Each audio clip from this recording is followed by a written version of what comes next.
Hello, welcome to Chapter 3 Podcast, the show for readers of science fiction, fantasy, and romance. This is Season 1, Episode 21. I'm Bethany, and joining me today is author Liselle Sambury to discuss her debut novel, Blood Like Magic. If you enjoyed the podcast, I'd really appreciate if you would take a moment to rate and review us so we can continue to reach more listeners. And if you're interested in getting early access to episodes, as well as exclusive bonus content from all of our guests, consider joining the Chapter 3 Podcast Patreon. Huge thanks to all of our supporting patrons, including our world-expanding patron, Trina. You make this possible. A bit of housekeeping before we get going tonight. First, the On My Radar segment, where I share upcoming book releases, is going to be moving to the end of each episode. We're going to try this out and see how it goes. It's not going away. We're just going to try changing where it goes in the show. Also, stay tuned for information about Season 2 coming soon. I'm planning to do some sets of episodes about books in particular series, which should be, I think, fun. We'll see how that goes. One of which is going to be the Broken Earth trilogy by N.K. Jemisin, which I'm rereading, and I'm very excited for it. I love the series. Very excited to do a deep dive with all of you. More info to come. With that said, I am very pleased to introduce to you today's guest. Liselle Sambury is a Trinidadian Canadian author who grew up in Toronto, and her debut novel, Blood Like Magic, just released in June. She describes her writing as messy Black girls in fantasy situations, and also has a YouTube channel where she shares writing tips and documents her publishing journey. I originally met Liselle at BookNet Fest, which is a small little convention for content creators in the book space. And you all listening may not know this, but I'm also on YouTube as Beautifully Bookish Bethany, and the podcast is a more recent endeavor for me. All of that to say, I've been following Liselle for the past couple of years now, and I've been so excited to see her book debut, so I'm excited to talk about it. I read it and I loved it, and I'm so happy you're joining me to chat about it. Yay, thanks so much for having me. Yeah, BookNet Fest feels like so many lifetimes ago now. Yeah, I mean, especially with COVID, it kind of was. Yeah. But it was fun. So, your first book is out. That's huge. Congratulations. Thank you. Yeah, it's very strange, especially it was already strange because it's just very surreal to have a book out, but also it's been kind of weird in COVID because where I live, we've been in lockdown the whole time, so I haven't actually gone to see the book in a bookstore, but it's been fun. Friends have been sending me videos and like photos and stuff. And so that's been exciting. And I just announced that Blood Like Magic is the July Indigo Staff Pick of the Month. So congratulations. Thank you. So I'm very excited. In July, I'm going to be going to Toronto now that I'm fully vaccinated. So I'm very excited to go into bookstores and see it. I love it. That's exciting. Yeah, and I did want to ask you about it. What has your debut experience been like so far? It hasn't been very long, but how has that been? I mean, I know it's got to be a little weird with, again, being in lockdown with COVID, but still exciting. Yeah, definitely super exciting. And it's been such a positive experience for me. I've been really like fortunate with my publisher and with all the support I've gotten from people, just being excited about the book and talking about the book. And yeah, it's been honestly really, really positive. And I know it's not kind of the ideal situation because of lockdown, but I think the 2020 debuts really paved the way for 2021. Like once 2021 came, like pretty much everyone was set up with this is how we do online events and like this is how we pivot our marketing. And so it felt very much like there was already kind of an established way to go about things. So that was helpful. And then also because I'm in Canada and so much of publishing is like centered in the US, and of course my publisher is a US publisher, there are, I think, certain opportunities that may not have been available otherwise if they weren't online, because it may have required me to kind of travel to the US, which I may not have always been able to do in certain circumstances. So it's definitely like not the usual of an author debuting, but I've been able to still have a really positive experience. Like, I don't think I want to be looking back on this, years from now and crying to myself about it. It's like, I think it was still a really great time. And I still have more books coming out. So it's not like I'm never going to be able to have that experience. Right. Yeah, absolutely. Which we will get to that too, because I'm excited to see kind of what you have coming next. But That's good to hear. I'm glad it's been fun. We all are like very familiar with Zoom and all of the things after the last year or so. Yeah.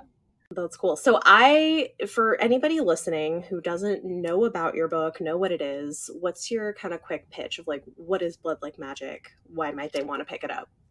Yes, so Blood Like Magic is about a family of black witches living in a near future Toronto, and in particular, 16-year-old Voya Thomas, who's given the impossible task of either killing her first love or losing her family's magic forever. Yep. It's a good hook. It's very dramatic. I love it. It definitely is. Yeah. One of the things that I think is really fun about it is that it is this kind of blend of some, near future, but it has like some sci-fi elements plus fantasy, plus sometimes you kind of veer a little bit into horror, which is why I was not shocked that, knowing that you're writing horror. I was like, yeah, I see that.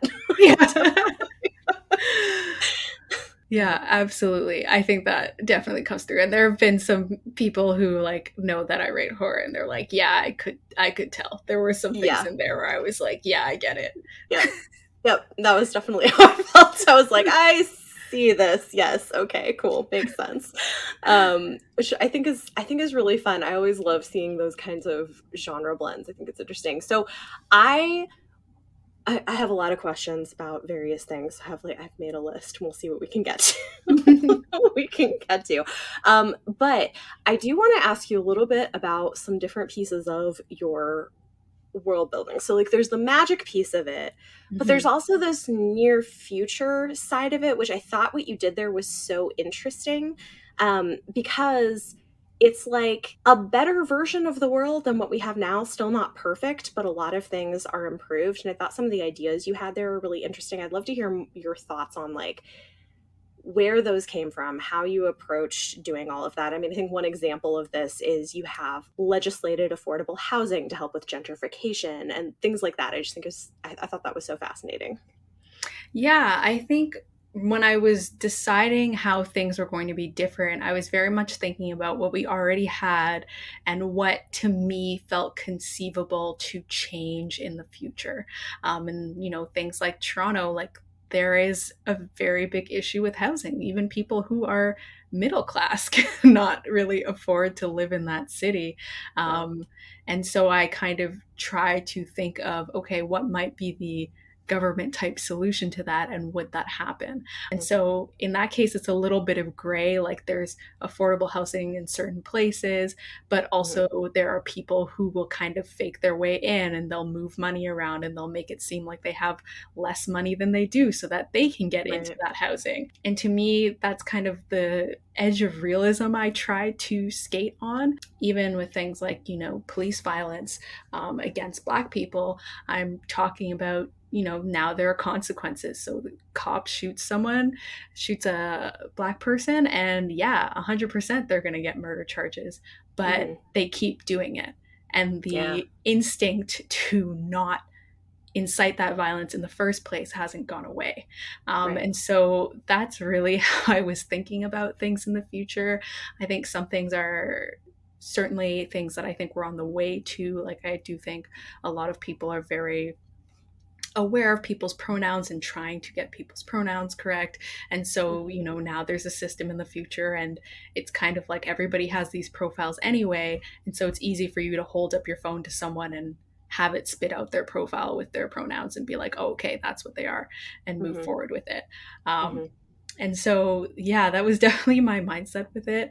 And we did have to scale the book back timeline wise a little bit. It was actually originally set in 2099, and my editor was like, some of these don't seem far enough in the future, and I was like, that's fair. And so we scaled it back.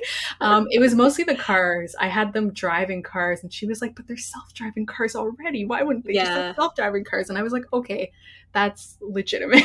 That's a fair point. Yes. I was like, true. I was like, they're self-driving cars, they're still gonna be automated Mod 1 is still killing people, but people are on the road in Teslas that do have, those sorts of functions. So it's just like pushing it forward, like, okay, now it's affordable for everyone, and like pretty much everyone can have that. And the Ubers are driven by self-driving cars, because I just imagine a company like Uber would, as fast as they could, get rid of people.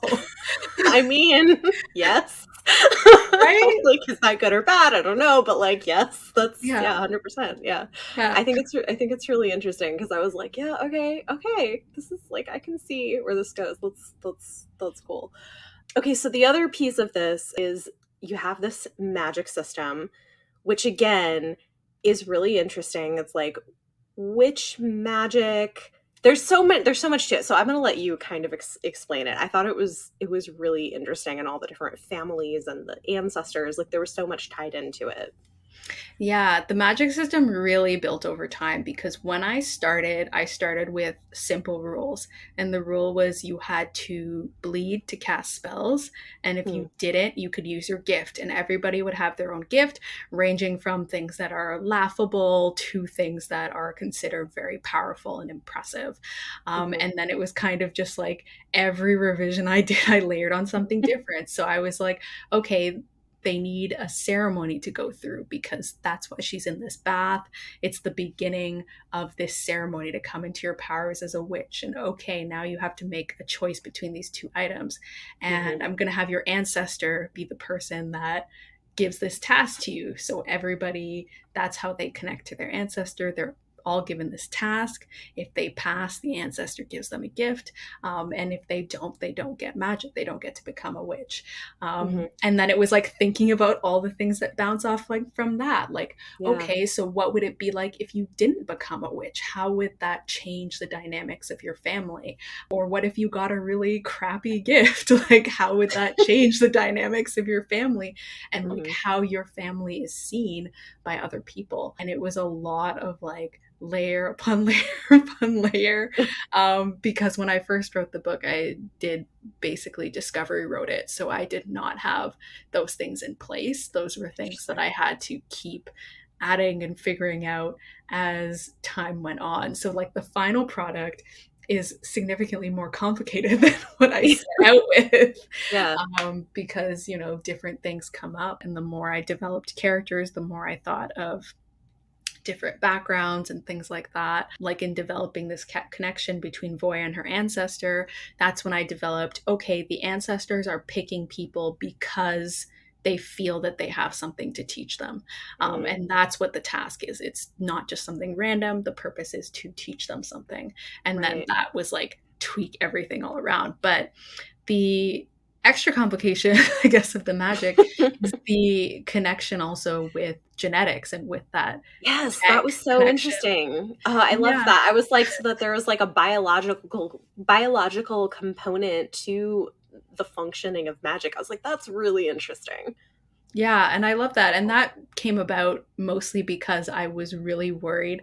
I had heard that publishing didn't like genre blends, and I was worried that if they were not blended so like that they could never be separated, that Hmm. I would query an agent and they would say, why don't we just take out the sci-fi? And I Mm. absolutely didn't want that to happen. And so I became Yeah. very paranoid, and I blended them as much as possible. And so witches can kind of, when they get their gifts, their genes change, Hmm. and that to reflect and to deal with this new power that they're going to have. And so, you have some witches who kind of have more access to genetic data that are going to try and guess what their gift can be.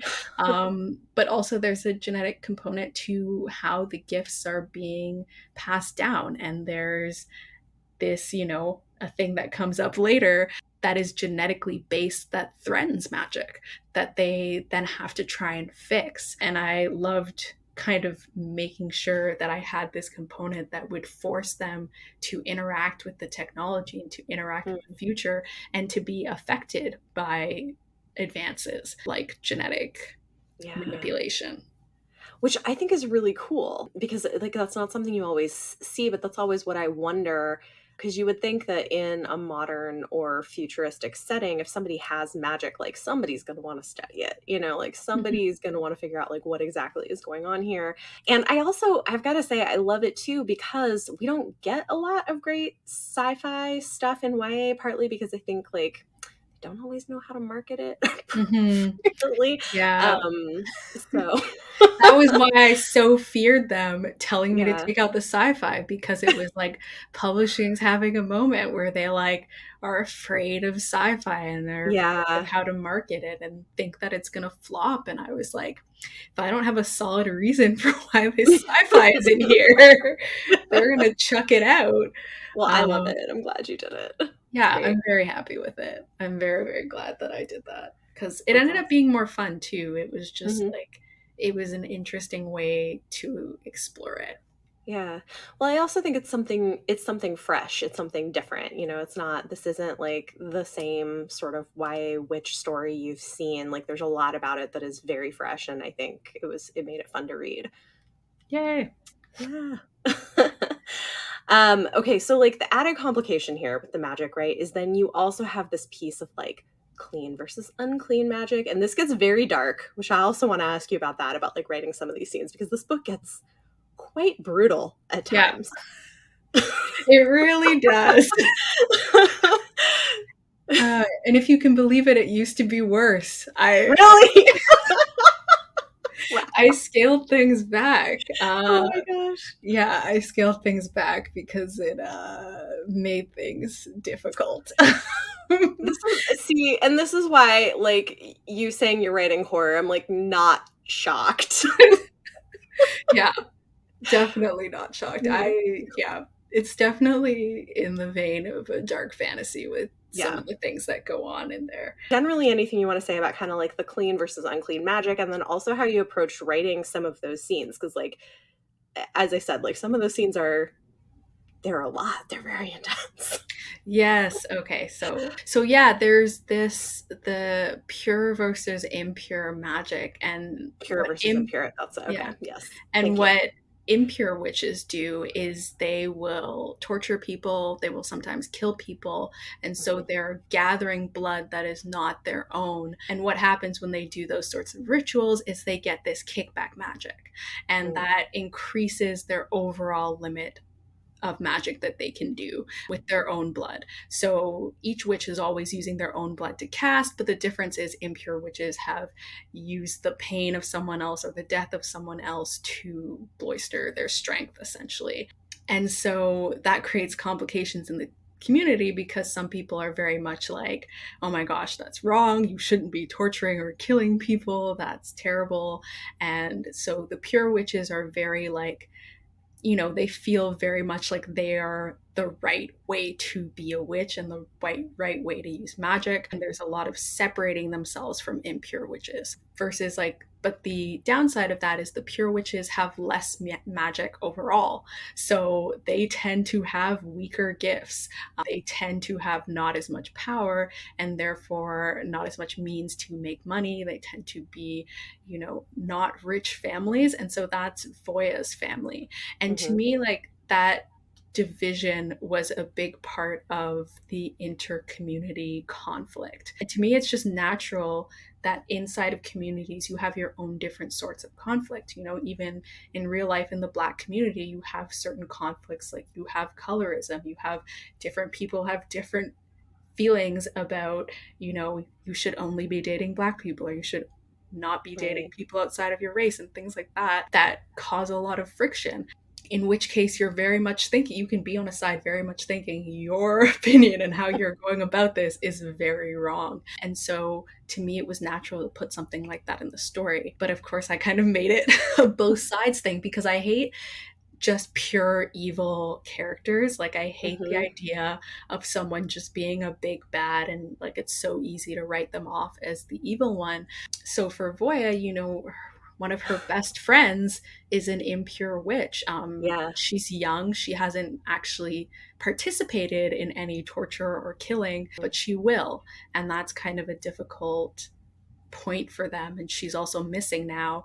and her family, because they're a pure family and they're too good for impure witches, they don't want to help find her. But at the same time, they're hypocritical because there's this other family that's more closely related to them, and they're impure witches too, but they'll associate with them because they're family. But they also do good things. They help the community. They create a school to help educate, young witches and things like that.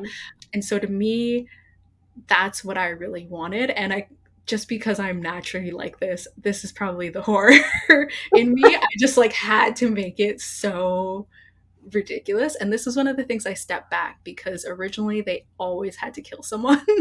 I was like, oh my gosh, too many dead bodies everywhere. I was like, it's too far. Yeah, I was like, there's only so many murders you can get away with. And so I made that a lot more rare than it was originally.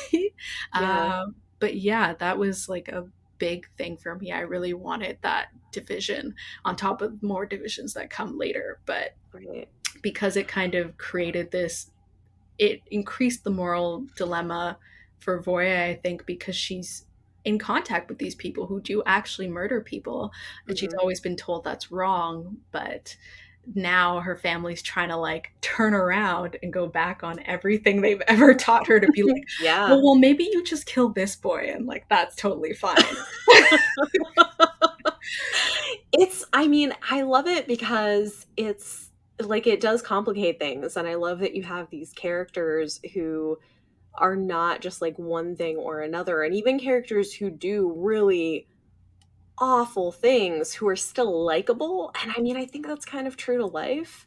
Yeah, I agree. That's what I think. And I think it's a lot more interesting to me to write and to read when someone's pure Disney villain evil. I just don't understand.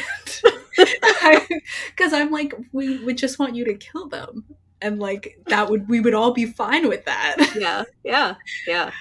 No, it's great. I think it's that was very good, very interesting. Okay, so you've got these really intense, sort of brutal horror-ish scenes, but then you also have these food descriptions that made me so hungry.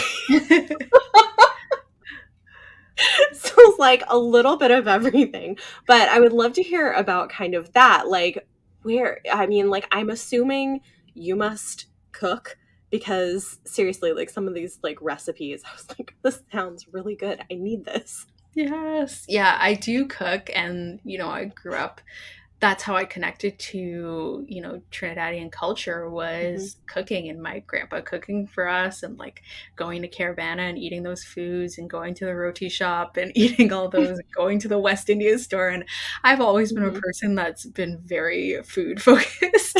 So again, not surprised reading the book. Yeah. I love it. Yeah, so those things were important to me, and it was so fun for me to also share those, those pieces of my culture that I, rarely read in books or rarely see in books. It was super fun to put that in, and not only imagine people discovering new foods that they can try, but people who are part of that culture seeing something and being oh my god, I eat that all the time, or my family cooks that all the time. All these and I feel to me, I need those happy, light, fluffy moments to balance out the really brutal horror moments, because I think those are fun too, but I think it can be you can't have that all the time. Yeah. I know not everyone is as jazzed to read about stabbings and beheadings as I am. Shockingly. Yes. Love it. So it's nice to have those things too. And to me, it's those horror moments are so much pain, and so much pain for the characters, and can be painful for people reading as well. And so I need those light moments in between to bring in the joy, because at the end of the day, I want this to be a fun urban fantasy. So it's not all doom and gloom and yeah. I feel you achieved that balance pretty well. I think it's definitely fun. So I guess question, and then maybe suggestion, depending, it says book 1. Is there going to be, do we know, is there going to be another book in this series world? Yes, so possibly? there is a sequel. I'm Okay. actually working on it now. I'm doing Ah, my second edit with my editor.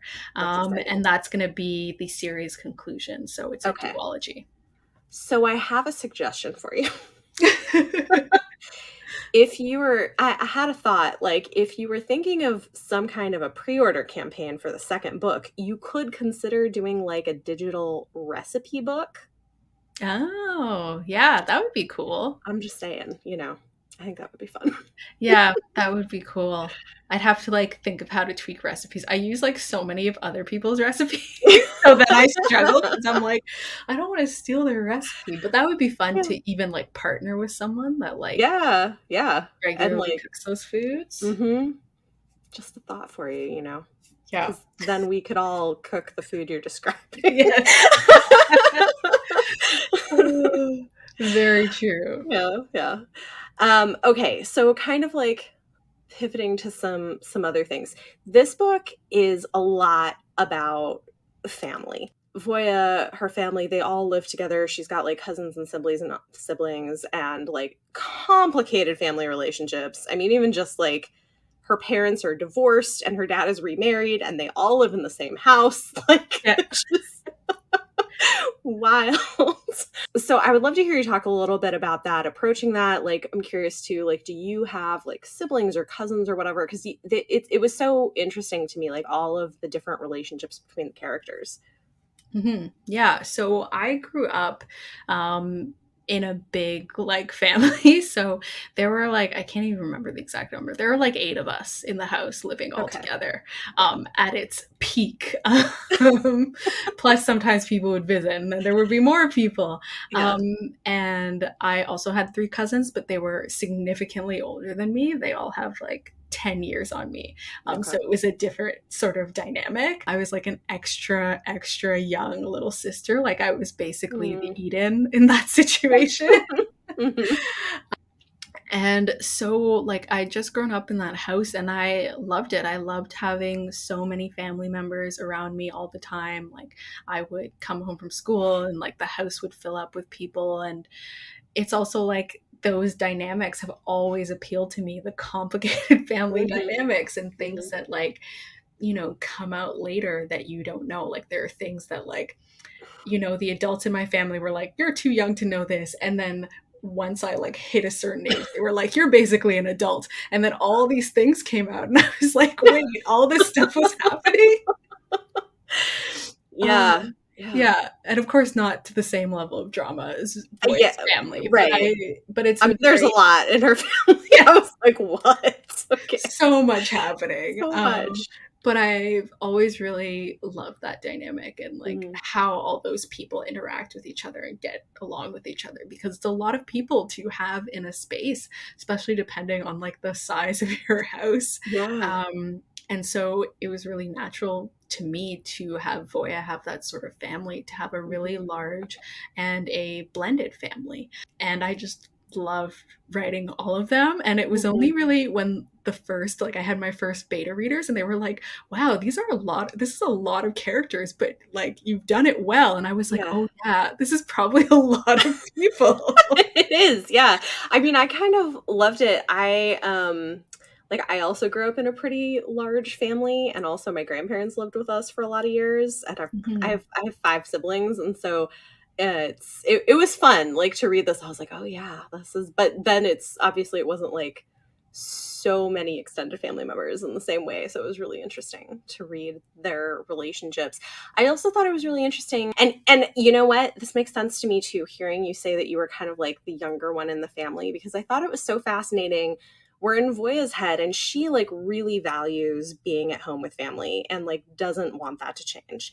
And she has I think is it her cousin that I Case. think her cousin, yeah, Hmm. who, like, wants to go off on her own and wants to go and, like, have her own life and not be there all the time, and I thought that was so interesting because I was the oldest, and so I was the, like, "I wanna go and be in other places," and so it was really interesting to me being in Voya's head, but, like, I'm just curious, like, how much of that is, like, your experience of being younger in the family. I don't know, I made me wonder. Yeah, I don't, it's kind of interesting that to think of it because I've never really thought of it that much. Um, because yeah, but it's true. I never really thought that much about leaving the house until it was like, they put my computer in like a general space so that they could see me. And I was like, people are coming over here and looking over my shoulder when I'm trying to read fan fiction and I can't have this anymore. That's fair. Yeah. And then me and my mom moved out shortly after that. We moved out when I was like 13, but we always lived super close. So I always like came to my grandparents. And then at a certain point, my mom moved even closer. So I would always just like go over to my grandparents' house all the time anyway. It was just now I could like go back to my own space. So I definitely value having your own space. And I wanted to go away for school really desperately because I was like, I told my mom, I said, if I have to go to U of T, I will cry because I can't never leave. Yeah. So I get in that way, yeah. So in that way, I was like interested in leaving. But I think so much of Voya as someone who like the family is basically like all she has. And that's like all she has going for her. So she's like, of course we would all stay here and like continue doing exactly what we've always done. Why would you ever want anything to change? Yeah, exactly. Especially as a character that's bad with decisions, like things changing means making more decisions. Yeah, which was so interesting because she's great at making choices for other people, but for herself, she's just like, it's like debilitating, which that whole character arc was really fascinating to watch.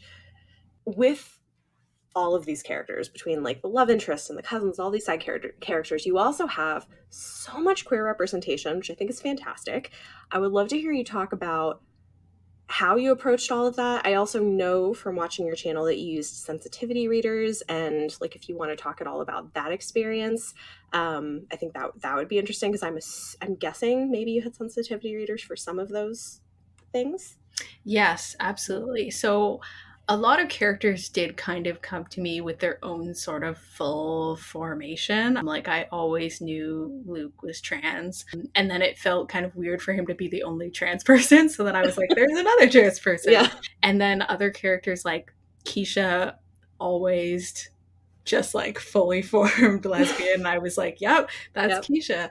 And then some things were added on. I was like, I actually think it would work for her to be demi-romantic. And also because I think like she's such a person that like has such a fun time dating. I like the idea of being able to counter like, just because she's a demi-romantic person doesn't mean she doesn't have interest in those sorts of things. I know it's very different for different people on the spectrum, but that was how I had thought of her. But once I had kind of decided on these full formations, I was like, well, you can't just like go strutting off into the distance with this because it can be very easy to fall into harmful patterns and tropes when you aren't like thinking about it and you aren't trying to be authentic with your representation and like be sensitive. And I had messed that up in the second book I ever wrote. It was fully problematic. And so I was very like diligent about like listening to people in that community on social media and like their experiences and things like that. And then of course I had the additional layer of the sensitivity readers to help out as well. So I had 3 readers on this book. So I had a trans mask reader for Luke, and I had a trans femme reader for Alex, and then I had a reader for the demi-romantic rep as well. That's awesome. Yeah, so that was great. And they were so fantastic. And this was something I really learned when I went through that process. They didn't just show me things that were like, this could be potentially harmful. They also pointed out opportunities and like things that like, hey, this is like something that like I go through that like maybe it would make sense for it to come up at some point. And then I would kind of figure out a point for that. And yeah, it was really helpful in that way. And like, they were good because there were some moments like in the book, there's a discussion of how like people transition medically Mm-hmm. in the future. And originally I hadn't put that in because I was like, oh, is that like too like concentrated on like their bodies and things like that? Whereas the reader was like, I would actually be really interested in how that would be for people. And the opportunity there was, he said, you know, you can just talk about what options are there and out there without having to say this character has or hasn't done that. And that way you Right. can stay away from like feeling like you're fetishizing their body or like exposing their body. And I was like, yes, this is Yeah. perfect. Yeah. That's so interesting. I mean, reading it felt like there had been other eyes on it because there were so many kind of like small moments that are things that, again, like I've heard people talk about, but I I feel like you wouldn't, if that wasn't your experience, you probably wouldn't think to put in, Mhm. of I think there's a point where Luke asks her to not stare at his body because he's uncomfortable with like experiences he's had with that. Like there were just like little like small things like that I Mhm. just was like, okay, this is really interesting. Yeah.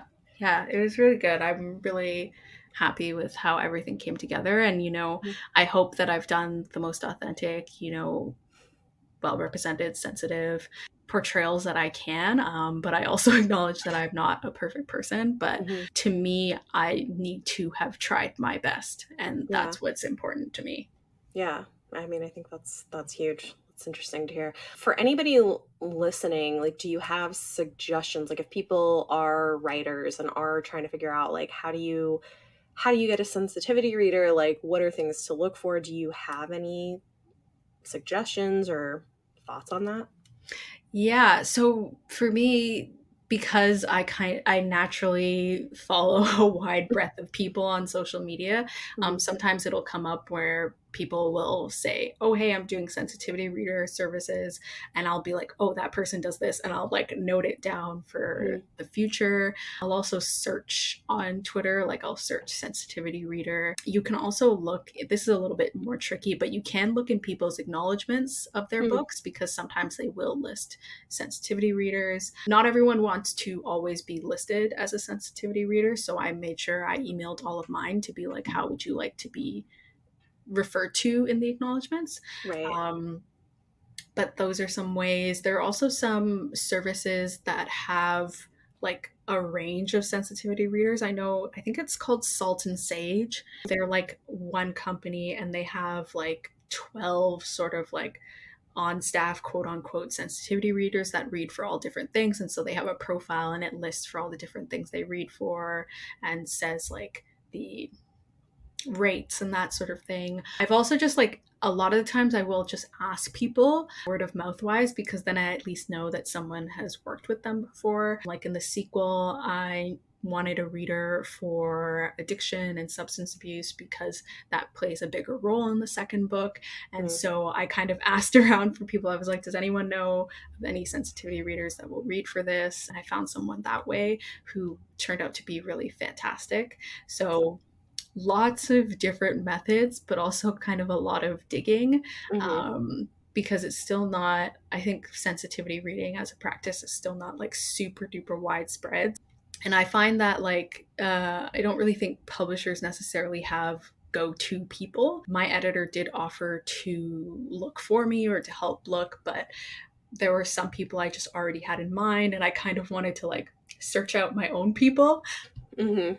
But that's also an option if you're with a publisher. They may be able to find people that they've already worked with in the past. Yeah. And how was it in terms of your publisher being open to paying for sensitivity readers? Yes, so my publisher, they pay for one, and Okay. that's kind of like a base policy to my understanding. Okay. So they paid for one, and then I paid for the other two for the first book. And for the sequel, they paid for one again, and then I paid for another one. And of Okay. course, I asked them to pay for the person who has to read the most. It is the most expensive. That makes sense. That Yeah. seems like a good choice. Yeah, it's Yeah. good to be strategic about these things. And I Yeah. was never kind of told this person is too expensive. So that's Okay. something else Huh. that's been positive. Yeah. Cool. So, You mentioned that you did like discovery writing for this book, which if you want to explain like a little bit, and maybe you kind of did, but like what that is, and I'd be curious to hear kind of your process of writing this and also what that's been like doing it on YouTube, because I mean, you've done a lot of this process with a YouTube channel, which I just think is an interesting way to have a journey like this. Yeah, absolutely. So discovery writing is like the new polite way to say pantsing. So there are like plotters and pantsers. So there are Hmm. people who plot the books completely beforehand and people who kind of write by the seat of their pants. And so they, Hmm. you know, kind of go in with maybe a way more loose plan or that sort of thing. Now we call it discovery writing because pantsing, I guess it seems to suggest that they like haven't prepared at all for what they're doing. Fair. Okay, fair enough. Which is not necessarily the case versus Mhm. like discovery writing is I maybe plan some stuff and then I discover things along the way as I'm writing and those get enveloped into my process. Right. um, so that's essentially what I mean by discovery writing. So when I set out to write Blood Like Magic, I did not have a lot planned. Part of that was just the style of how I wrote at the time. Part of that was because it was NaNoWriMo and I was 10 days into the month and switching projects and I was panicking. Fair enough. Yeah. And I was like, oh my gosh, now I have even less time to write this full book. I just need to get going. And so, yeah, it's not a process that works for me that I would like to continue in the future. Okay. I would much prefer to plot things, especially things like world building. For context, I rewrote half of Blood Like Magic twice Wow. because I had to fix the genetic matchmaking twice because I didn't plan it to begin with. So definitely I'm much more of a structured writer now and I feel like it helps a lot and I feel like it shows, especially, Mm. the process of writing the sequel was so much smoother than the process of writing this first book. But yeah, the being on YouTube. So when I made my first YouTube video, Mhm.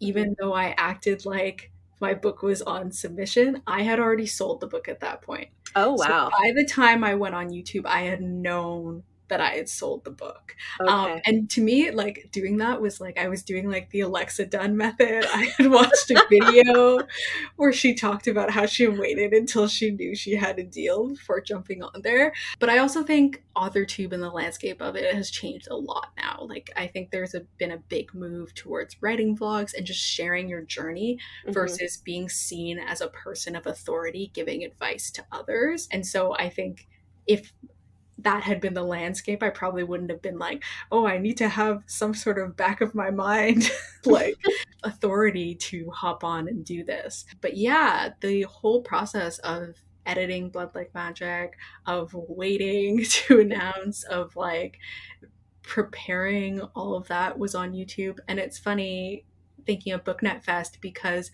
when I was invited to BookNet Fest, that's when I emailed my agent and I was like, okay, you have to let me announce before this.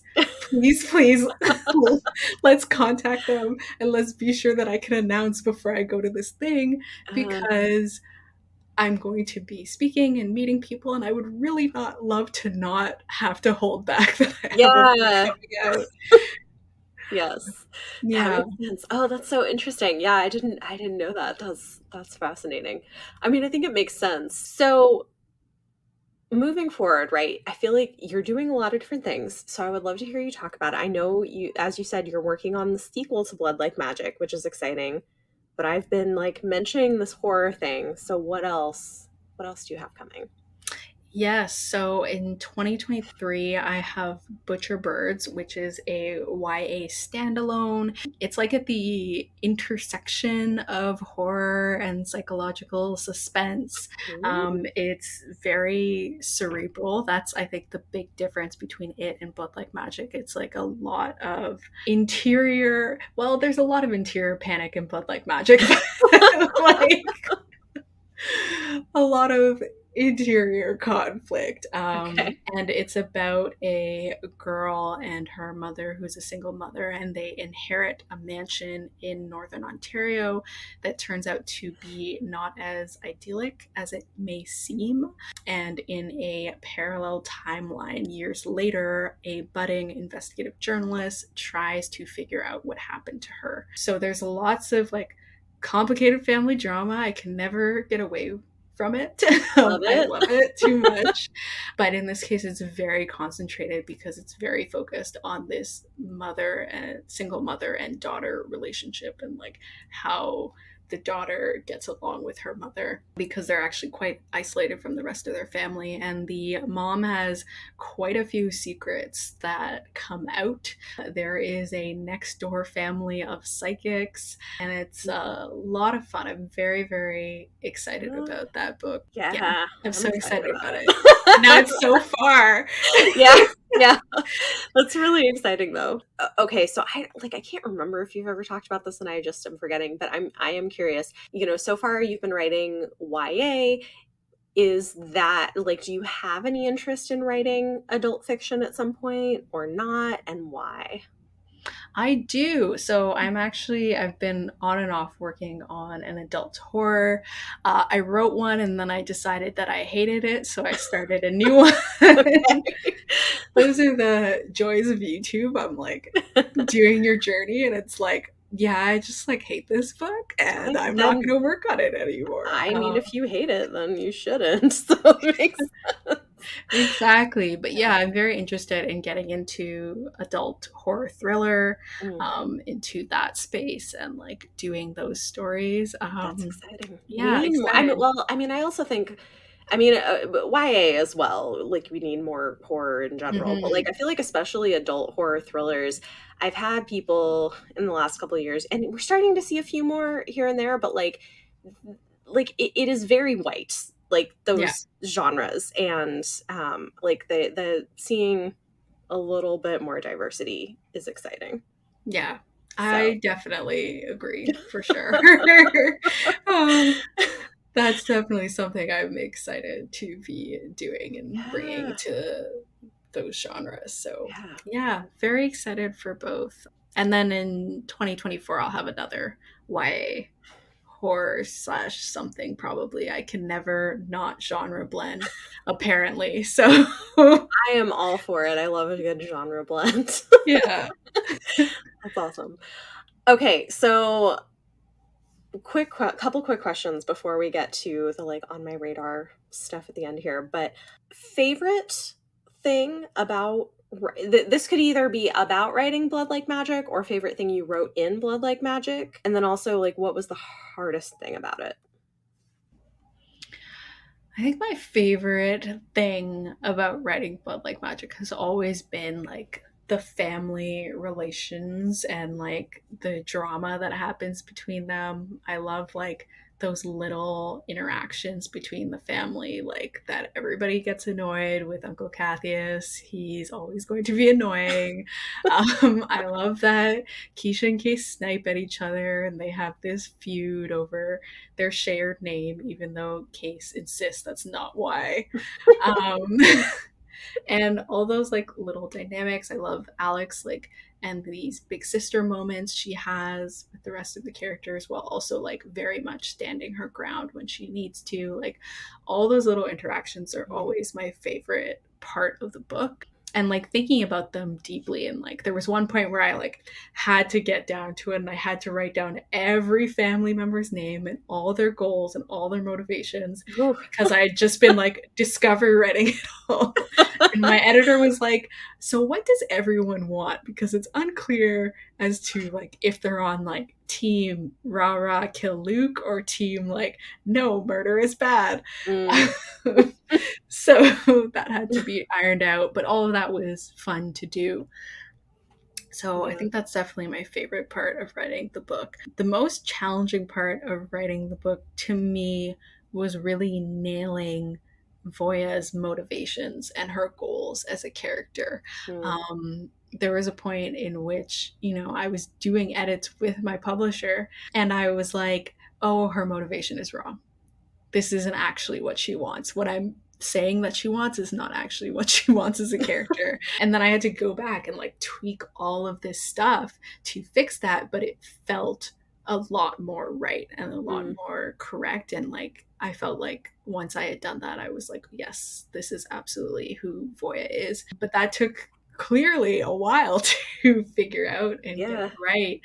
But it was the most challenging, but it was very worth it, because then when I jumped into the sequel, it was like, putting on a well-oiled glove. Like, right. I felt like you already like know who she is, and yeah, exactly. Cool.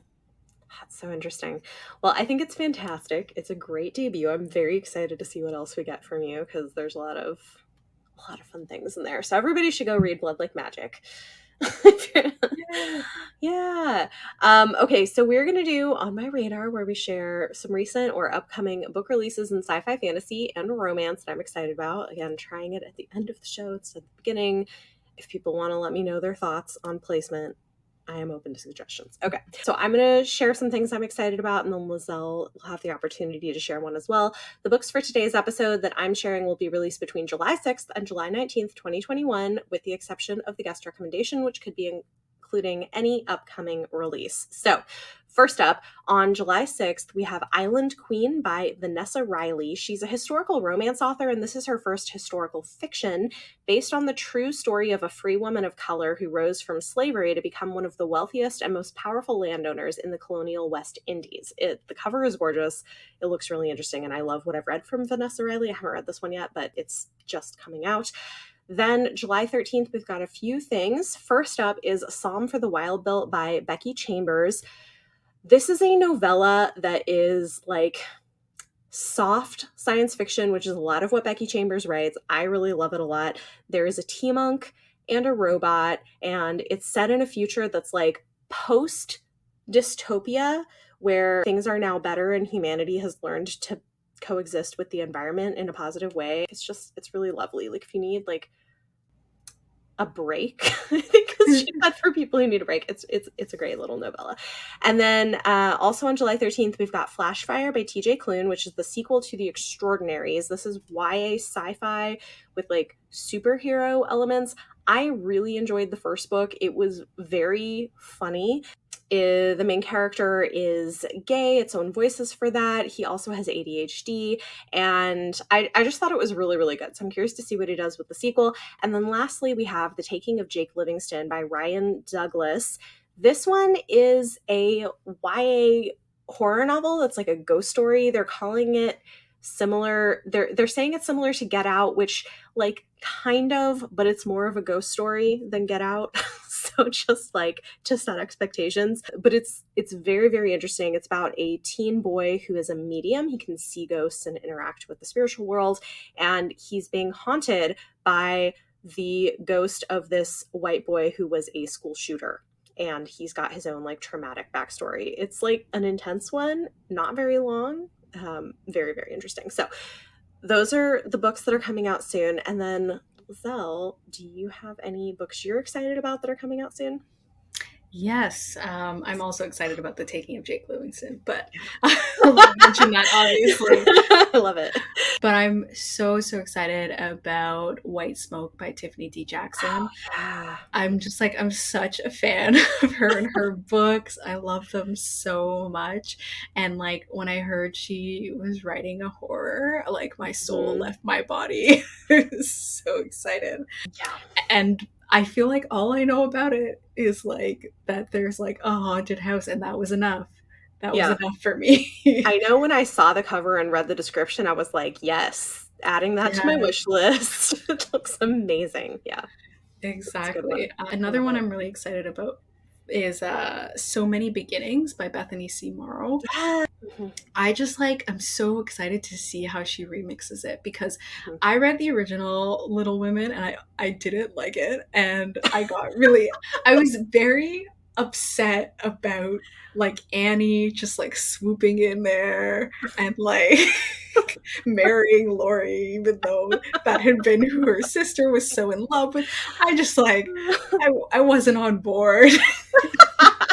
That's so funny. I love Little Women, and for anybody listening, this is a book where she's like we said, remixing Little Women, but with a Black family of sisters, which I'm also very curious to see what she does with it. That's Mhm. so funny. I think a lot of people felt that way. I didn't as much, but I get it. Like, I Yeah. understand. I understand. Yeah. I also think I must have read it when I was like 19 or 20. So I Okay. was the Okay. most in my feelings about things. That makes a lot of sense. Whereas I think I was like 11 when I read it for the first time. So I was not there yet. Yeah.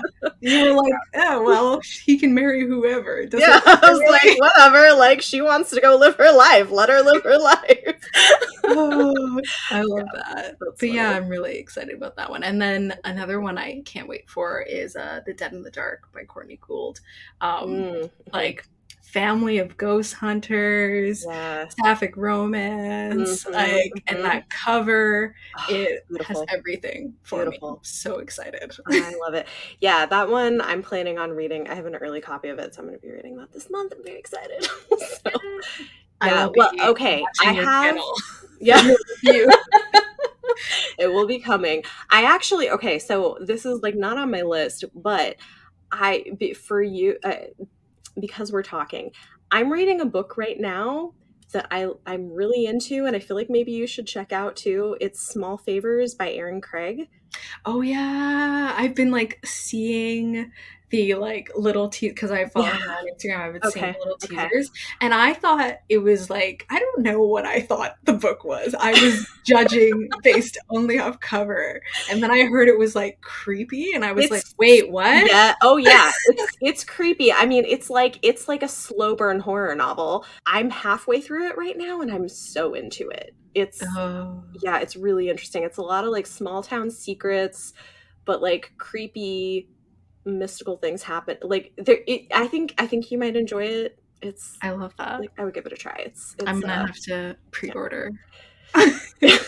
It's like quiet horror. Like Yeah, I small love town, that. like yeah, it's I great. love all the different types of horror. I like being Hmm. able to like read a mix of it, which is funny because actually before I wrote my horror, I did not read any horror at all. I only watched horror movies. Oh, And interesting. and then I was like, "Oh no, I'm writing this. I should read some of these." Yes. Yeah, but Yeah. in some ways it was helpful because I wasn't falling into tropes that I saw like Hmm. too regularly to want to do it because I was so writing from a movie lens. But I'm really enjoying reading a lot of horror now, and I'm so glad that YA is getting more and getting diversified. Yes. I love it. I love to see it. It's awesome. Cool. Well, thank you so much for joining me. This has been a lot of fun. Yeah, thanks for having me. This was great. Definitely.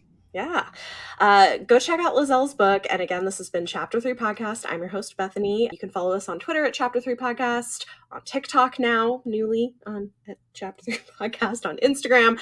You can find me on YouTube at Beautifully Bookish Bethany talking about books. And the next episode is going to be available in 2 weeks. And this episode's bonus content will be available to patrons in the next few days. Thanks for listening.